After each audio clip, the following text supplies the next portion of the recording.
نحمدہ و نصلی علی رسول الکریم اما بعد فاعوذ باللہ من الشیطان الرجیم بسم اللہ الرحمن الرحیم ان اللہ و ملائکتہ یصلون علی النبی یا ایھا الذین آمنوا صلوا علیہ وسلموا تسلیما اللہم صلی علی سیدنا و مولانا محمد وعلی آلہ واصحابہ اجمعین۔ آپ سب سامعین کو رمضان مبارک ہو۔ اللہ تبارک و تعالی اس مہینے کی برکتیں، مغفرتیں، رحمتیں، بخششیں آپ اور ہم سب کو عطا فرمائے، اور اس مہینے میں جو اللہ تبارک و تعالیٰ کی ارشادات ہیں، فرمودات ہیں، حضور علیہ السلام کا جو عمل ہے اس کے مطابق ہمیں زندگی بسر کرنے کی توفیق عطا فرمائے۔ آپ سے معلوم کرنا تھا کہ آپ اپنی زندگی میں اور اپنے اس تجربے میں بہت کچھ سیکھ چکے ہوں گے۔ انسان ہر روز سیکھتا رہتا ہے۔ آپ کا کیا خیال ہے کہ جو سچائیاں سب سے بڑی نمایاں ہیں انسان کے حوالے سے، ان میں سے کوئی ایک آدھ چیز آپ کے ذہن میں آتی ہے کہ سچ کیا ہے؟ ضرور اس پر سوچیں، اور اگر مجھے آج اس کو یاد آ گیا تو انشاءاللہ اس پر جو چند خیال ہیں یا سوچ ہے وہ آپ سے ضرور عرض کی جائے گی۔ اور یہ بھی معلوم کرنا تھا کہ آپ کا کیا خیال ہے کہ کامیابی پانے کے لیے کن چیزوں کی انسان کو ضرورت ہوتی ہے؟ تو اس پر بھی اگر آخر میں کچھ چیز یاد آ گئی تو ضرور گفتگو کریں گے۔ تو اب سب سے پہلی بات یہ ہے کہ رمضان المبارک کی آمد، اس کی آمد ہمارے لیے کتنی بڑی اللہ تعالیٰ کی عنایت ہے، اس کو ہم سب سمجھ سکتے ہیں۔ جس طرح اللہ تعالیٰ نے ہمیں ارشاد فرمایا کہ آپ رمضان کے مہینے میں سحری کے ٹائم کے بعد کھانا پینا بند کر دیں اور افطار تک اس سلسلے کو جاری رکھیں۔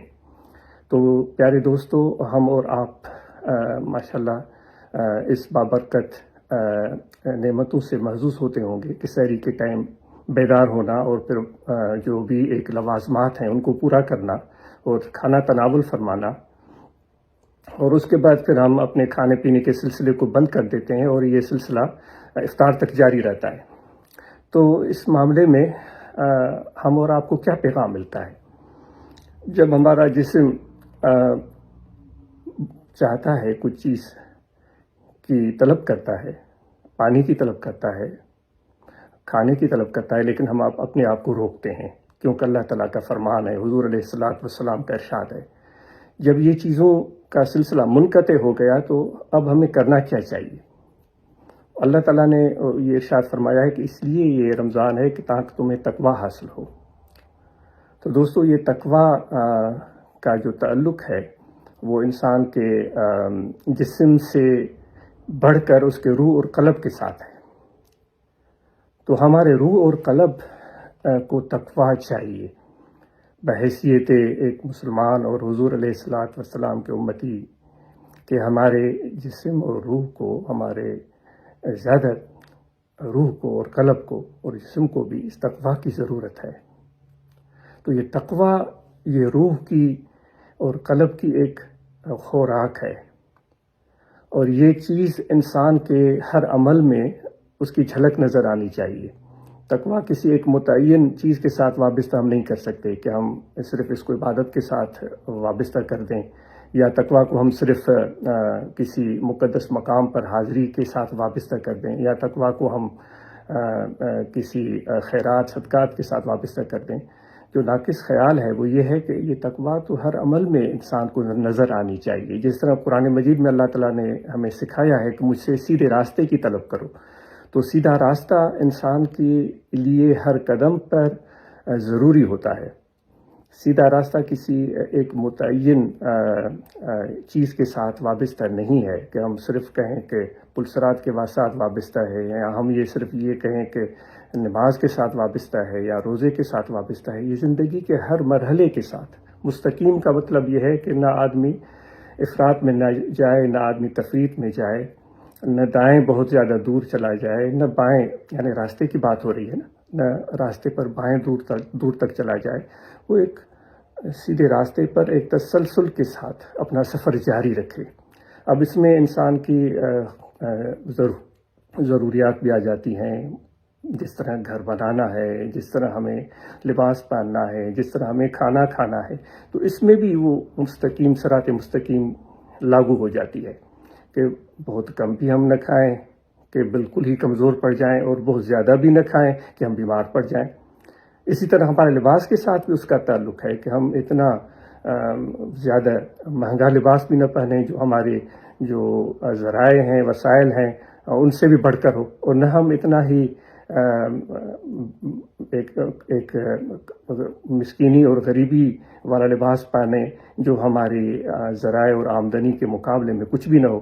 یعنی اس میں بھی ہمیں ایک سیدھے راہ پر چلنے کی ضرورت ہے، اور یہی اللہ تبارک و تعالی ہم سے چاہتا ہے کہ اپنی زندگی میں صراط مستقیم پر چلو۔ گفتگو ہم کرتے ہیں تو گفتگو میں بھی صراط مستقیم ہے، یہ نہیں کہ ہم بہت زیادہ بولتے چلے جائیں اور بلا ضرورت بولتے چلے جائیں۔ خصوصاً یہ مہینہ رمضان کا چل رہا ہے، تو اس میں تو ہمارے زبان کے ساتھ بھی اس رمضان المبارک کی کا بڑا تعلق ہے کہ ہم عبادت تو کر رہے ہوں، ہم تراویح بھی پڑھ رہے ہوں، لیکن ہماری زبان اپنے کنٹرول میں نہیں ہے، ہم جھوٹ بول رہے ہیں، ہم جو ہے غیبت کر رہے ہیں، ہم جو ہے وہ کسی کی دل آزاری کر رہے ہیں، ہم کسی کو گالیاں بک رہے ہیں، ہم کسی کی گستاخی کر رہے ہیں، اس کے درپے ہیں اور اس کے عیب ڈھونڈ رہے ہیں۔ تو یہ چیزیں ایسی ہیں جو ہمارے اعمال کو برباد کر دیتی ہیں۔ ہم ایک دوسرے کو سمجھاتے تو ہیں، اور صرف افسوس کی بات یہ ہے کہ یہ بیان کی حد تک ہوتا ہے، بہت دکھ کی بات ہے، اور یہی وہ وجہ ہے جس وجہ سے آج ہم بہت زیادہ کمزور اور پیچھے کی طرف چلے گئے ہیں اخلاقی لحاظ سے۔ تو اس میں بھی صراط مستقیم کی ضرورت ہے کہ گفتگو میں بھی توازن قائم رہے۔ تو میرے دوستو، یہ صراط مستقیم کو ہم رمضان المبارک میں ضرور لاگو کریں اپنے زندگی کے ہر قدم کے ساتھ، اور انشاءاللہ اس سے ہمیں فائدہ ہی ہوگا، اور اس برکت کو ہم صرف رمضان کے ساتھ ہی وابستہ نہ رکھیں، بلکہ رمضان المبارک کے بعد بھی صراط مستقیم کے اس مشق کو جاری و ساری رکھیں، تو انشاءاللہ اس کے بہت فائدے حاصل ہوں گے۔ اور اس رمضان میں ہمیں عبادات کا بھی حکم دیا گیا ہے، جس طرح تلاوت قرآن مجید ہے، جس طرح تراویح ہے، جس طرح فرائض، سب سے پہلے تو فرائض ہیں، 5 وقت فرائض کی ادائیگی ہے، اور پھر دعا مانگنا ہے، پھر بخشش مانگنا ہے۔ تو یہ ایسی چیزیں ہیں جو بہت ہی پیاری ہیں اور آسان ہیں، اس کے لیے بہت بڑے لوازمات کی ضرورت نہیں ہوتی۔ وہ لوازمات ہم اپنے شوق سے کر رہے ہوتے ہیں، جس طرح کہ ہم بڑے پرتکلف انداز میں اپنی عبادت کی جگہ بناتے ہیں، ہم پرتکلف انداز میں ہم اس کو سجاتے ہیں۔ یہ آپ کا اپنا دل ہے، اس سے اللہ تبارک و تعالیٰ کی طرف سے کوئی حکم یا ممانعت نہیں ہے۔ ویسے اگر دیکھا جائے تو اتنا آسان عمل ہے، اگر آپ ذکر کو ہی لے لیں، جس طرح ہمیں مرشد کامل نے حکم دیا ہے کہ ذکر کرو، تو آپ چلتے ہوئے بھی ذکر کر سکتے ہیں، بیٹھے ہوئے بھی ذکر کر سکتے ہیں، لیٹے ہوئے بھی ذکر کر سکتے ہیں، آفس میں بھی ذکر کر سکتے ہیں، بازاروں میں بھی ذکر کر سکتے ہیں، مزدور ہے تو اپنے کام کے دوران بھی ذکر کر سکتا ہے۔ تو یہ ذکر کا سلسلہ ہمہ وقت جاری رہتا ہے۔ اسی طرح نماز کی ادائیگی کا وقت آ گیا تو اس میں بھی بڑی آسانی ہے، جب بھی ٹائم ہوا آپ وضو بنا لیں، اور وضو کی اگر گنجائش نہیں ہے تو شریعت نے اجازت دی ہے کہ آپ تیمم کر لیں، اور پھر آپ جہاں بھی ہیں، مسجد میں ہیں یا مسجد سے باہر ہیں، پاک جگہ ہے شرط، وہاں کھڑے ہو جائیں، قبلہ رخ ہو اور عبادت شروع کر دیں۔ تو اس میں کوئی اتنے لوازمات نہیں رکھے گئے ہیں، ہم اپنی طرف سے اس طرح کی چیزیں پیدا کرتے ہیں، ان سے ممانعت بھی نہیں ہے۔ تو مطلب یہ ہے کہ اب مسجد نہیں مل رہی ہے تو اس کا مطلب یہ نہیں ہے کہ میں نماز ہی نہ پڑھوں، یا مجھے تھوڑا فکر ہے کہ یہاں جگہ مناسب نہیں ہے تو میں نماز ہی نہ پڑھوں۔ نہیں، ہمیں اللہ تعالیٰ کی بارگاہ میں سر بسجود ہونا ہے۔ تو جو بھی آپ کو سوٹ کرتا ہو، جس میں آپ کے لیے آسانی ہو، کیونکہ ان اللہ یرید بکم اليسر، اللہ آپ کے لیے آسانی پسند کرتا ہے۔ اور پھر وہ بھی ہے کہ اللہ تعالیٰ فرماتا ہے میں تمہارے شکل صورت کو نہیں دیکھتا، تمہارے مال و ملکیت کو نہیں دیکھتا، اور میں تمہارے دل کو دیکھتا ہوں اور تمہاری نیت کو دیکھتا ہوں۔ تو یہ بہت بڑی بات ہے جس کو ہم بھول جاتے ہیں۔ تو دوستو، تو اس لیے ذکر ہے، نماز ہے، یہ تو انسان کے لیے بہت اہم اور ضروری چیزیں ہیں، اور امید ہے کہ آپ اور ہم سب اس معاملے میں کسی قسم کی کوئی گنجائش نہیں چھوڑیں گے، اور کمزوری انسان میں ہوتی ہے، اگر کوئی کمزوری ہے تو اس کو ہم دور کرنے کی اس مہینے میں پوری کوشش کریں گے۔ تو پھر اس کے ساتھ جب ہم عبادت بھی کر رہے ہیں، صراط مستقیم پر بھی چل رہے ہیں، تو اب اپنے حوالے سے بھی ہمارا رویہ بہتر ہونا چاہیے کہ ہم اپنے آپ کو بھی عزت دیں، یہ نہیں کہ ہم اپنی آپ کو اتنا گرا دیں کہ اپنے اعتماد ہی نہ رہے، وہ بالکل ہی ختم ہو جائے، یہ کبھی بھی اللہ تعالیٰ نہیں چاہتا، بلکہ اللہ تبارک و تعالیٰ تو بلند ہمت لوگوں کو پسند کرتا ہے۔ تو جب ہم اپنے آپ کو، اپنی ذات کو عزت دیں گے تبھی تو ہم اور لوگوں کو بھی عزت دے سکیں گے۔ تو اس لیے اپنے جس طرح حدیث کے الفاظ ہیں وَلِنَفْسِكَ حَقٌّ، آپ پر اپنے نفس کا بھی حق ہے، تو ایک نفس کا سب سے بڑا حق کیا ہوتا ہے کہ اس کی عزت ہو۔ مال، دولت، لباس، گھر، گاڑی یہ تو بعد میں آتے ہیں، تو ہم اپنے آپ کو بھی عزت دینا سیکھیں، اور اس کے بعد جب ہم اپنے نفس کا خیال رکھ رہے ہیں تو پھر اپنے گھر والوں کا خیال رکھیں، اپنے بچوں کا خیال رکھیں، اپنے ماں باپ کا خیال رکھیں، اپنی بیوی کا خیال رکھیں۔ حضور علیہ الصلوۃ والسلام نے فرمایا ہے کہ جو اپنے بڑوں کا احترام نہیں کرتا اور چھوٹوں سے پیار نہیں کرتا تو وہ فرمایا کہ ہم میں سے نہیں ہے۔ تو گھر کا ایسا ماحول ہو کہ ہم بڑے جو ہیں چھوٹوں کے قریب ہوں، چھوٹوں سے بات کریں اور ان سے گفتگو کریں۔ بلکہ آج کے لیے تو آج یہی سوچ رہا تھا کہ میری گفتگو کا محور جو ہے وہ ہمارے نوجوان ہیں، ہمارے نوجوان بچے ہیں، کیونکہ یہ بچے ہیں، آج چھوٹے ہیں اور یہ علم حاصل کریں گے اور تجربہ حاصل کریں گے اور سیکھیں گے اور لائق اور فائق بنیں گے، اور پھر آگے چل کر ہماری رہنمائی کریں گے، ہمارے قوم کی رہنمائی کریں گے۔ تو اس بچے کی تربیت میں ماں باپ کا بڑا دخل ہوتا ہے۔ ماں باپ کے عمل کا دخل کچھ اس طرح ہوتا ہے کہ گھر کا ماحول ایسا ہو کہ بچے کو اس میں اچھا محسوس ہو، ایسا ماحول نہ ہو کہ میاں بیوی کا آپس میں تعلق بہتر نہیں ہے، بول چال بند ہے، میاں اپنی بیوی کی عزت نہیں کرتا اور اس کو اپنے آپ سے کمتر سمجھتا ہے، اور بیوی جو ہے وہ اپنے شوہر کا احترام نہیں کرتی، تو اس سے پھر یہاں اعتماد نہیں کرتے ایک دوسرے پر، تو اس سے گھر کا ماحول خراب ہونا شروع ہو جاتا ہے۔ تو اس میں ہمیں ضرورت ہے کہ ہم اس چیز کا خیال رکھیں، بلکہ صرف گھر نہیں، میں عاجز عرض کرے کہ گھر کے ساتھ اپنے جو محلہ ہے اس کے بھی اثرات بچے کی تربیت اور اس کی سیکھنے کی صلاحیت پر اثر انداز ہوتے ہیں۔ صرف محلہ نہیں بلکہ پورا گاؤں۔ تو اس کا مفہوم کیا ہے؟ اس کا مفہوم یہ ہے کہ اب صرف اپنے بچوں کو شفقت اور پیار نہ دیں، بلکہ جو اپنے محلے میں اور بچے ہیں یا اپنے گاؤں میں اور بچے ہیں ان کا بھی خیال رکھیں، اور ان بچوں کے لیے اپنے محلے کا ماحول، اپنے گاؤں کا ماحول، یعنی کہ رویے، انسانی رویے ایک دوسرے کے ساتھ، اور عزت اور احترام کے رویے اور مدد اور ہمدردی کے رویے ہم پیدا کریں کہ اس ماحول میں ہمارے بچے کی جو ہے وہ بڑھوتری ہو اور وہ سیکھنا شروع کر دے۔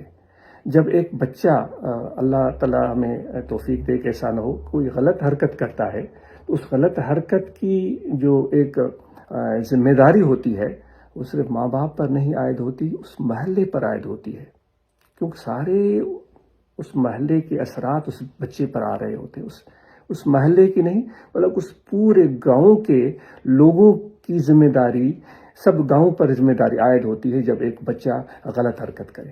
اگر کوئی چھوٹا بچہ بڑوں کی عزت نہیں کر رہا ہے تو آج اس کی گمان میں وہ صرف والدین ہی نہیں بلکہ پورے گھر والے، اس محلے والے، اس گاؤں کے سب لوگ اس کے ذمہ دار ہیں۔ تو ہم اور آپ کو اپنے بچوں کی تربیت اور تعلیم کی طرف توجہ دینا ہے، صرف اپنے نہیں بلکہ اپنے محلے، اپنے گاؤں کے بچوں کی تربیت کی طرف توجہ دینا ہے۔ اس کا مطلب نہیں ہے کہ ہم ناصح بن جائیں، جہاں بھی بچہ ملے اس کو کان سے پکڑ کر جو ہے وہ کھینچا تانی شروع کر دیں یا اس کو ہم لیکچر پلانا شروع کر دیں، نہیں، یہ ناقص خیال ہے عاجز کا۔ اور میں عرض کرنا بھول گیا، جو گفتگو آپ سے ہو رہی ہے وہ ایک دوستانہ گفتگو ہے، اور اس میں ضروری باتیں بھی ہوں گی اور غیر ضروری باتیں بھی ہوں گی۔ جو آپ کے ضروری نظر آئیں، مناسب نظر آئیں تو اس پر آپ عمل کر سکتے ہیں، جو غیر ضروری نظر آئیں، آپ کے افتاد طبع کے خلاف ہیں، آپ ان کو چھوڑ دیں۔ تو اس پورے محلے اور پورے گاؤں کی ذمہ داری بنتی ہے۔ تو بچوں کو صرف لیکچر پلانا نہیں ہے کہ ہم ان کو لیکچر دیں، نصیحت پہ نصیحت کہ یہ کرو وہ نہ کرو، نہیں، ایک ایسا ماحول ہم بنائیں جس کو دیکھ کر وہ بچہ سیکھے۔ وہ بچے کو اپنی ملکیت ہم نہ سمجھیں کہ وہ بیٹا ہے تو بس میری مرضی ہے، میں اس کو یہ کراؤں گا، اس کو وہ کراؤں گا، اس کو یہ پڑھاؤں گا، اس کو وہ پڑھاؤں گا۔ اس کو اتنا اسپیس دیں، اتنی گنجائش دیں، اتنی تربیت دیں کہ وہ خود فیصلہ کر سکے کہ مجھے کیا کرنا ہے اور کیا نہیں کرنا ہے۔ آپ اور ہم سوچیں کہ جب ہم چھوٹے تھے تو ہمیں بڑوں کی نصیحت کتنی خوشگوار لگتی تھی، بہت کڑوی لگتی تھی، تو ہم کیوں بھول جاتے ہیں جب ہم خود بڑے ہو جاتے ہیں؟ تو اس لیے ہم اپنے اس ماحول کو بہتر بنائیں، اور آپ سے یہ بھی گزارش ہے اپنے گھر کی صفائی کا بھی خیال رکھیں، اپنے محلے کی صفائی کا خیال رکھیں، اپنے گلی کوچے کی صفائی کا خیال رکھیں۔ دوستوں نے بڑی ہمت کی تھی اور انہوں نے بہترین طریقے سے ماشاءاللہ یہ مہم چلائی تھی کہ گاؤں میں صفائیاں ہو رہی تھیں، گلیوں کی صفائیاں ہو رہی تھیں۔ تو انشاءاللہ اس جذبے کو ہم جاری رکھیں گے، اور اپنے گھر میں ردی کی ٹوکری، ڈسٹ بن ضرور رکھیں، اور اس ڈسٹ بن میں وہ غلاظت اور گھر کی جو گندگی ہے اس کو ڈالیں۔ غلاظت تو میں غلطی سے کہہ گیا، جو بھی کوڑا کرکٹ ہے، کچرا ہے، اس کو اس میں ڈالیں، بلکہ یہاں تک کہ جس طرح ہم یہاں دیکھتے ہیں کہ جو ریسائکلیبل ہوتی ہیں، جو دوبارہ استعمال کی قابل چیزیں ہوتی ہیں، جن کو پروسیس کر کے دوبارہ کوئی اس سے چیز بنا لی جاتی ہے تو اس کا ڈبہ الگ ہوتا ہے، تو آپ بھی اس طرح کر سکتے ہیں۔ پلاسٹک کی تھیلیوں کا استعمال کم کریں۔ اگر پلاسٹک کی تھیلی ہم بازار سے لے آتے ہیں تو اس کو لپیٹ کے اچھے طریقے سے گھر میں رکھیں اور پھر دوبارہ اس کو استعمال کریں۔ ایک مرتبہ استعمال کر کے ہم اس کو ایسے ہی گلی میں کوچے میں پھینک دیتے ہیں اور وہ ہواؤں میں اڑ رہی ہوتی ہے اور پورے ہمارے ماحول کو خراب بنا رہی ہوتی ہے۔ تو اگر ٹھکانے لگانا ہے تو ٹھکانے لگانے کے لیے بھی اس کو صحیح طرح سے ٹھکانے لگائیں، ایسا نہ ہو کہ وہ گندگی کا سبب بن جائے۔ تو انشاءاللہ اس صفائی کے مہم کو بھی ہم ضرور جاری رکھیں گے، اور اسی طرح برداشت۔ اب اگر خدا نخواستہ کوئی شخص ہے جو کہ ہمارے ساتھ اچھا رویہ نہیں رکھ رہا ہے، تو قرآن مجید میں اللہ تعالیٰ فرماتا ہے کہ میرے بندے تو وہ ہیں یمشون علی الارض ہونا، وہ زمین پر انکساری عاجزی کے ساتھ چلتے ہیں۔ وَإِذَا خَاطَبَهُمُ الْجَاهِلُونَ قَالُوا سَلَامًا، اگر لوگ جو کم علم ہیں ان سے مخاطب ہوتے ہیں اور اچھا طریقہ ان کا نہیں ہوتا تو یہ سلام کر کے آگے بڑھ جاتے ہیں۔ تو ہمارے اندر یہ برداشت ہونی چاہیے۔ جب بھی اگر کوئی ناپسندیدہ صورتحال بھی سامنے ہو تو ہم صبر سے کام لیں، برداشت سے کام لیں، انشاءاللہ اس میں فائدہ ہوگا، کوئی نقصان نہیں ہوگا۔ اور کتنے بھی لوگ ہمارے آس پاس بستے ہوں اور کتنی بھی ان کی قابل اعتراض چیزیں ہمیں نظر آ رہی ہوں، لیکن ہمیں حسن ظن رکھنا چاہیے، کیونکہ حضور علیہ الصلوۃ والسلام نے فرمایا ہے کہ مومنین کے بارے میں اچھا گمان رکھو۔ کوئی بھی اگر کوئی غلط چیز بھی نظر آ رہی ہے تو اس کے باوجود بھی آپ فرما رہے ہیں کہ آپ کی نظر کا دھوکہ ہو سکتا ہے، آپ کی سمجھ کی کوتاہی ہو سکتی ہے، تو آپ ان کے بارے میں اچھا گمان رکھیں۔ تو انشاءاللہ یہ چیز ہم اس رمضان کے مہینے میں ضرور زیر عمل لائیں گے، اور انشاءاللہ اس سے ہمیں بہت فائدہ ہوگا، اور رمضان شریف کے بعد بھی یہ ہماری عملی زندگی کا حصہ بن جائے گی۔ اسی طرح اللہ تعالیٰ کی اطاعت، اللہ تعالیٰ ہمیں فرماتا ہے کہ صبر کرو، اللہ تعالیٰ ہمیں فرماتا ہے انصاف کرو، اللہ تعالیٰ ہمیں فرماتا ہے جھوٹ نہ بولو، اللہ تعالیٰ ہمیں فرماتا ہے میری عبادت کرو، مجھ سے محبت کرو، اللہ تعالیٰ فرماتا ہے میرا ذکر کرو، اللہ تعالیٰ فرماتا ہے کہ اپنے والدین کا احترام کرو۔ تو یہ جو ارشادات ہیں اللہ تعالیٰ کے، اللہ تعالیٰ فرماتا ہے کہ روزے رکھو، اللہ تعالیٰ فرماتا ہے زکوٰۃ ادا کرو، اللہ تعالیٰ فرماتا ہے کہ جن کے پاس گنجائش ہے، دولت ہے تو وہ حج کریں۔ تو یہ اطاعت اللہ تعالیٰ کی ہم پر لازم ہوتی ہے، اس میں بھی ہم پوری اپنی کوشش جاری رکھیں۔ جس رمضان کے مہینے میں صدقہ فطر دینا ہوتا ہے تو وہ صدقہ فطر کی ہم ادائیگی کریں، یہ ایک ضروری عمل ہے جس کی تقاضا دین ہم سے کرتا ہے۔ زکوٰۃ کی ادائیگی ہے، یہ تو فرض ہے، جو بھی صاحب نصاب ہے، مرد ہو یا عورت ہو، تو وہ ضرور اپنا حساب اپنے پاس رکھے اور اپنے سال گزرنے کے بعد زکوٰۃ کی ادائیگی کی ہم سب کوشش کریں۔ تو یہ چیزیں اس طرح ہم اس رمضان شریف میں جاری رکھیں گے، انشاءاللہ اس کے فوائد اور برکتیں حاصل ہوں گی۔ تو جماعت کا جو اہم ترین حصہ ہے ان میں علماء اکرام آ جاتے ہیں، تو علماء اکرام سے یہ گزارش ہے کہ اس مہینے میں آپ اس طرح کا ماحول بنائیں کہ جس سے لوگوں کو فائدہ ہو۔ قرآن مجید پڑھانا، قرآن مجید کا درس دینا، اور درس بھی ایسا مفید ہو جس سے لوگوں کو فائدہ ہو۔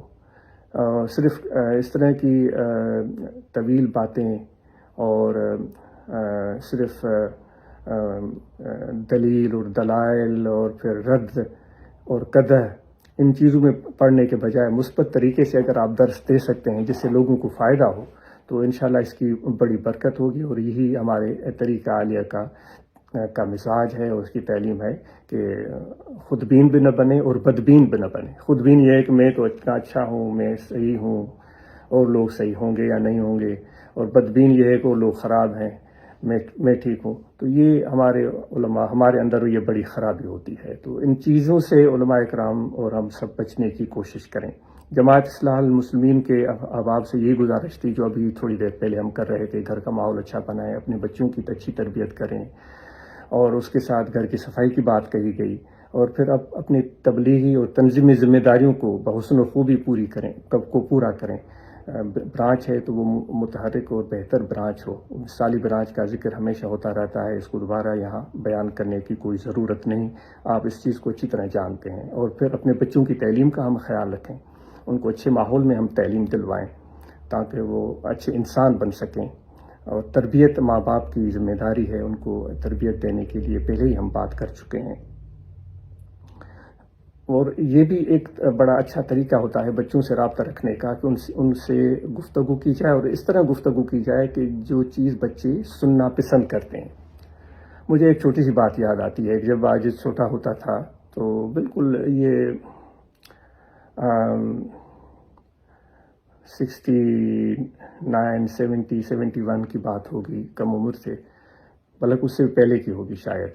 تو ہمارے حضرت کے خدمتگار تھے فقیر عبداللہ صاحب، تو وہ بڑی محبت کرتے تھے اور حضرت صاحب کی خدمت میں رہتے تھے، اور وہ وہی آپ کے بال وغیرہ سنوارنا، یہ چیزیں بھی وہ سر انجام دیتے تھے. فقیر پور میں ہی ان کی وفات ہوئی اور وہیں ان کا مزار قبر بھی ہے غالباً.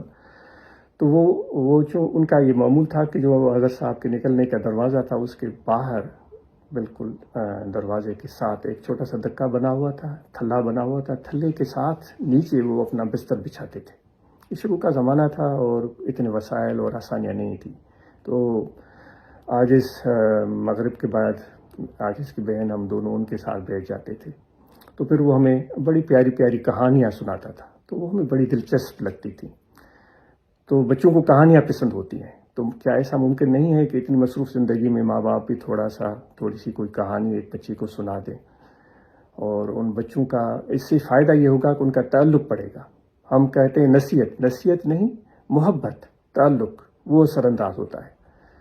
اور جب ہم چھوٹے تھے تو اپنے سندھی پرائمری اسکول میں پڑھتے تھے تو کتابیں ہوتی تھی، ان میں بڑی دلچسپ کہانیاں ہوتی تھی. آج کل کے نصاب تو عاجز کی نظر سے نہیں گزرے، تو ان کہانیوں کو پڑھ کر ہم بڑے خوش ہوتے تھے. تو اس طرح کی کہانیاں ان بچوں کو سنانا، اور پھر وہ عبداللہ صاحب ہمیں اچھے اچھے شعر سناتے تھے، وہ سن کر ہمیں بڑا مزہ آتا تھا. پھر وہ ہمیں اپنے کندھے پر بٹھا کر وہ اونٹ کی طرح اپنے آپ کو بتاتے تھے، پھر ہم اس کے کندھے پر بیٹھتے تھے، پھر وہ دور تک لے جاتے اور گھما کے پھر آ کر ہمیں چھوڑتے تھے. یعنی ان کی یہ ایک ایسا رویہ ہے جس کو میں آج تک عاجز یاد رکھتا ہے. تو بچوں کے ساتھ تعلق بنانے کے لیے کچھ اس طرح کی چیزیں چاہیے ہوتی ہیں. جس طرح ایک ہمارے استاد تھے تو وہ ہمیں یہ بات سناتے تھے کہ وہ بچپن میں بالکل کم عمری میں سنی ہوئی ہے، میں نے عاجز نے کسی کتاب میں بھی شاید نہیں پڑھی. تو وہ سناتے تھے کہ حضور علیہ الصلوۃ والسلام نے کسی کے ساتھ ملاقات کی تو اس شخص کے ساتھ گفتگو ہوئی، اور اس نے کچھ لین دین، آپ کا ان کے ساتھ کوئی لین دین تھا یا کوئی اور بات تھی، مجھے اچھی طرح واقعہ یاد نہیں ہے. تو اس شخص نے آپ کو کہا کہ آپ تھوڑا انتظار کریں، میں آتا ہوں. تو وہ شخص چلا گیا اور وہ بھول گیا کہ میں نے حضور علیہ الصلوۃ والسلام کے ساتھ وعدہ کیا ہوا ہے اور مجھے ان کے پاس جانا ہے. تو وہ کافی ٹائم اپنے دیگر مصروفیات میں لگا رہا، بہت ٹائم گزر گیا. اور اتنی دیر گھومنے پھرنے کے بعد پھر اس کو یاد آیا کہ میں نے وعدہ کیا ہے حضور علیہ الصلوۃ والسلام کے ساتھ، مجھے تو ان کے پاس جانا چاہیے. جب وہ گیا تو وہ حیران رہ گیا کہ اتنی لمبے ٹائم کے لیے آپ اسی جگہ کھڑے تھے. وہ بڑا شرمندہ ہوا اور اس نے عرض کیا کہ میں تو بھول گیا تھا، آپ چلے جاتے، آپ یہیں پر کھڑے رہے. تو آپ صلی اللہ علیہ وآلہ وسلم نے فرمایا کہ نہیں، ہم نے آپ کے ساتھ اقرار کیا تھا، عہد کیا تھا کہ انتظار کریں، کہ تو ہمیں تو انتظار کرنا تھا. کوئی ناگواری کے اثرات بھی آپ نے اظہار نہیں فرمائے. تو اس طرح کے چھوٹے چھوٹے واقعات، چھوٹی چھوٹی کہانیاں، جس سے بچوں کی دلچسپی بڑھے، ان کے عادات پر اثرات پڑیں. ہم تو بچپن میں اپنے لوک ادب کو پڑھتے تھے، فوک اسٹوریز کو پڑھتے تھے. مجھے تو عاجز کو بڑا اس سے افسانے ہوتے تھے، لیکن بڑا اس سے سکون ملتا تھا اور اچھا محسوس ہوتا تھا، اور ان سے تخیل میں بلندی پیدا ہوئی، اور آج تک جو ہے وہ چیزیں میں آج ذہن میں محسوس کرتا ہے. تو اس طرح اچھی اچھی کہانیاں بچوں کو اگر ہم خود سنائیں، یا ان کی والدہ سنائیں، یا والد سنائیں، یا دادی نانی کوئی بھی سنا سکتی ہے، تو ان بچوں کی محبت میں، تعلق میں اضافہ ہوتا ہے، اور یہ بڑی اثر انداز ہونے والی چیز ہے. نوجوانوں سے گزارش ہے، جو ہمارے جماعتی نوجوان ہیں، وہ اپنی تنظیمی اور تبلیغی کام سے بڑھ کر اپنے تعلیم کو اہمیت دیں. تو اپنے تعلیم کے سلسلے کو آپ جاری و ساری رکھیں، اور کوشش کریں کہ آپ اپنے تعلیم میں آگے بڑھیں، اور اس کے ساتھ اگر ممکن ہو کوئی ہنر بھی سیکھیں، اور اس سے بڑا فائدہ ہوگا، اور آپ کی آگے زندگی آسان ہو جائے گی. یہاں ہم دیکھتے ہیں کہ اکثر لوگ جتنے بھی ہیں وہ اپنا کام خود سر انجام دیتے ہیں. وہ کارپینٹری بھی خود کر لیتے ہیں، اور وہ الیکٹریشین بھی خود بنے ہوئے ہوتے ہیں، اور پلمبنگ بھی خود کر رہے ہوتے ہیں، چھوٹے موٹے کام. تو اس طرح کے ہنر سیکھنا ابتدائی زندگی میں بڑی کارآمد چیز ہے. تو انشاءاللہ اس طرف بھی آپ اور ہم سب پر توجہ دیں گے. اب آخر میں وہی بات ہے کہ ذکر کی بات آپ کو عرض کی گئی تھی، ہم ذکر کریں اور مراقبہ کا اہتمام کریں، اور جتنے بھی احباب ہیں اس مہینے میں شجر عالیہ کو یاد کرنے کی کوشش کریں، وہ شجر عالیہ ان کو یاد ہو جائے. اور اسی طرح ہم اپنے بچوں کو بھی یہ شجر عالیہ یاد کروانے کی دعوت دے سکتے ہیں اگر ممکن ہو، اور ان بچوں کو بسم اللہ الرحمن الرحیم پڑھ کر کھانا شروع کرنا، اور اس سے پہلے ہاتھ دھونا، یہ پیار سے اور شفقت سے، اور ہمیں دیکھ کر وہ سیکھیں گے. اور اسی طرح مسجد میں داخل ہونے کے لیے طریقہ کیا ہے، مسجد سے باہر آنے کا طریقہ کیا ہے، دعائیں مسنون، اور پھر اس دعا کا مفہوم بھی ان کو بتائیں. اگر ان کو دعا یاد نہیں ہو رہی ہے تو وہ معنی اور مفہوم ہی ذہن میں ہوگا، تو وہ برکت حضور علیہ الصلوۃ والسلام کی دعا کی وہ ہمیں ضرور ملے گی. تو آج نے عرض کیا تھا کہ آپ کے ذہن میں، آپ کی سوچ میں دنیا کی عام ترین سچائی کوئی ایک ذہن میں آتی ہو تو ضرور بتائیں. تو آپ نے سوچا ہوگا. تو دوستو، ہو سکتا ہے عاجز غلط ہو اور کم علم بھی ہے، اتنی معلومات بھی میرے پاس نہیں ہے. تو عاجز کے خیال میں نمایاں ترین سچائیوں میں سے ایک سچائی یہ ہے کہ ہمیں ہمارے پیٹ کو کھانے کی ضرورت ہوتی ہے، یعنی بھوک. تو اس بھوک کی وجہ سے ہم کیا کچھ نہیں کرتے اس بھوک کو مٹانے کے لیے، اور ہم محنت کرتے ہیں، مزدوری کرتے ہیں، کاروبار کرتے ہیں تاکہ ہمارا پیٹ بھر جائے. تو دوستو، اور پھر ہم کبھی جائز کبھی ناجائز طریقے بھی استعمال کر رہے ہوتے ہیں. تو دوستو، یہ آپ کو پتہ ہوگا کہ حضرت امیر عمر فاروق رضی اللہ تعالیٰ عنہ نے اپنے زمانے میں ایک موقع پر کسی چور کو سزا دینے سے روک دیا تھا، کیونکہ اس وقت کچھ ایسا عالم تھا کہ ضروریات زندگی میسر نہیں تھیں. تو آپ نے فرمایا کہ یہ ریاست کی ذمہ داری ہے کھانا فراہم کرنا یا ان کی ضروریات کو پورا کرنا، تو ہم نہیں کر سکے، اور قحط سالی ہے تو ان کو سزا نہ دیں. تو دوستو، یہ بھوک اتنی بڑی سچائی ہے جس کو ہم نظر انداز نہیں کر سکتے. اس بھوک کو مٹانے کے لیے ہمیں محنت کی ضرورت ہے، اپنے معاش کو مضبوط بنانے کی ضرورت ہے، اور اپنی بھوک کو محسوس کرتے ہوئے اور لوگوں کی بھوک کا بھی ہمارے دل میں احساس ہو. ایسا نہ ہو کہ ان کا نوالہ بھی ہم چھین لیں اور ان کو ہم مشکلات اور مصائب کا شکار بنا دیں. تو یہ ایک طویل گفتگو ہو جائے گی، اس پر کبھی کسی اور موقع پر گفتگو کریں گے.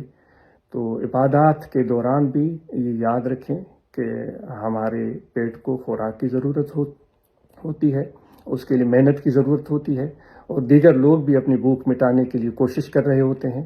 تو ہم ان کی بھی مشکلات کو ضرور محسوس کریں، اور جتنا ممکن ہو سکے ہم ان کی کچھ مدد کر سکتے ہیں تو ضرور کریں. اور دوسری بات میں نے یہ عرض کی تھی، کامیابی پانے کا کیا طریقہ ہو سکتا ہے.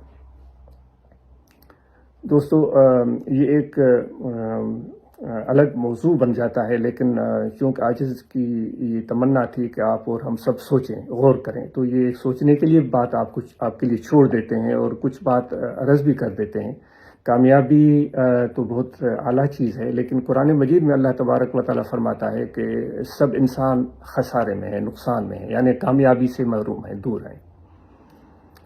پھر وہ فرماتے ہیں، اللہ تعالیٰ فرماتے ہیں کہ صرف وہ لوگ بچیں گے جن کی دلوں میں ایمان ہے اور پھر اچھے کام کرتے ہیں اور سچ پر قائم رہتے ہیں اور صبر اختیار کرتے ہیں۔ تو دوستو، سچائی تو یہ ہے کہ ہمارے پیٹ کو خوراک کی ضرورت ہے، تو اس سچائی کو ہمیں ماننا چاہیے، اپنے نفس کے لیے نہیں بلکہ اوروں کے لیے بھی سمجھنا چاہیے، اور اس کے ساتھ پھر ہمیں صبر کی بھی ضرورت ہے۔ یعنی جب ہمیں بھوک لگے تو ہم یہ تو نہیں کر سکتے کہ کسی کا دروازہ توڑیں، اس کے گھر سے جا کر چوری کریں۔ اللہ تعالیٰ فرماتا ہے محنت کریں، لیس للانسان الا ما سعی، آپ کے لیے وہی کچھ ہے جتنی آپ محنت کریں گے، تو ہم محنت کریں اور اپنے معاش کے لیے، اپنے روزگار کے لیے، اور پھر صبر سے بھی کام لیں۔ ایک دن میں سب چیزیں نہیں ہو جاتی، اس کے لیے ہمیں انتظار کرنا پڑتا ہے۔ تو اللہ تعالیٰ فرماتا ہے میں صبر کرنے والوں کے ساتھ ہوں۔ تو دوستو، ہم محنت بھی کریں اور اپنی ضروریات کو پورے کرنے کے لیے، اپنے والدین بچوں کی ضروریات کو پورے کرنے کے لیے، اور اس سچائی کو محسوس کریں کہ اور بھوک ہمیں بھی لگتی ہے اور لوگوں کو بھوک لگتی ہے، اور ہم پھر مشکلات آتی ہیں زندگی میں، کبھی کامیابی ملتی ہے، محنت بھی کرتے ہیں، کامیابی ملتی ہے، کبھی نہیں ملتی، تو ہم کوشش کریں کہ ہم صبر سے کام لیں اور اللہ تعالیٰ پر بھروسہ کریں اور نماز سے، ذکر سے مدد لیں، اللہ تعالیٰ کو یاد کرتے رہیں، کوشش جاری رکھیں، تو انشاءاللہ تعالیٰ یہ مشکلات بھی آسان ہو جائیں گی۔ تو اس مہینے میں ہم سب ان چیزوں کا خیال رکھیں گے۔ اگر کوئی کمی بیشی ہوئی ہو گفتگو میں تو آپ برائے کرم معاف کیجیے گا، کوئی غیر ضروری بات ہو تو اس کو بھول جائیے گا، کوئی ضروری بات ہو تو اس پر غور کیجیے گا۔ آپ سب اپنا خیال رکھیں، آپ کے لیے بہت ساری دعائیں اور بہت ساری نیک تمنائیں، اور عاجز کے لیے بھی آپ ضرور دعا فرمائیے گا، اور عاجز بھی آپ کے لیے دعا گو رہے گا۔ وما علینا الا البلاغ۔